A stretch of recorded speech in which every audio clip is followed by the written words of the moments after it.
വേദം നീ വായിച്ചിട്ടുണ്ടോ? അതിൽ ജാതി എത്രയെന്ന് നീ കണ്ടിട്ടുണ്ടോ? വേദം നീ വായിച്ചിട്ടുണ്ടോ? അതിൽ ജാതി എത്രയെന്ന് നീ കണ്ടിട്ടുണ്ടോ? നീ കണ്ടിട്ടുണ്ടോ? നീ കണ്ടിട്ടുണ്ടോ? എങ്ങാനിയ കൂട്ടു സ്നേഹിത, എങ്ങാനിയ കൂട്ടു സ്നേഹിത. ഇതൊരു നൂറ്റാണ്ടുകൾക്ക് മുന്നേ എഴുതപ്പെട്ട പാട്ടുകളാണ്. ഈ വരികളുടെ പ്രസക്തിയാണ് PRDSന്റെ പ്രസക്തി എന്ന് ഞാൻ വിശ്വസിക്കുന്നു. ഇത് കേൾക്കേണ്ടത് കുഞ്ഞുമക്കളാണ്.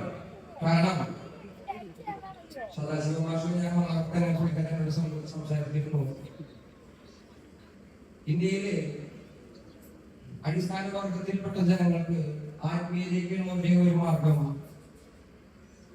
PRDS പോലെയുള്ള വളരെ ചെറിയ ഇപ്പൊ PRDS വളരെ ചെറിയ സംഘടനയല്ലാതെ എനിക്കിപ്പോ മനസ്സിലായി. ഞാൻ വിചാരിച്ചിരുന്നത് ഒരുപാട് സംഘടനകൾ നമുക്കുണ്ടല്ലോ.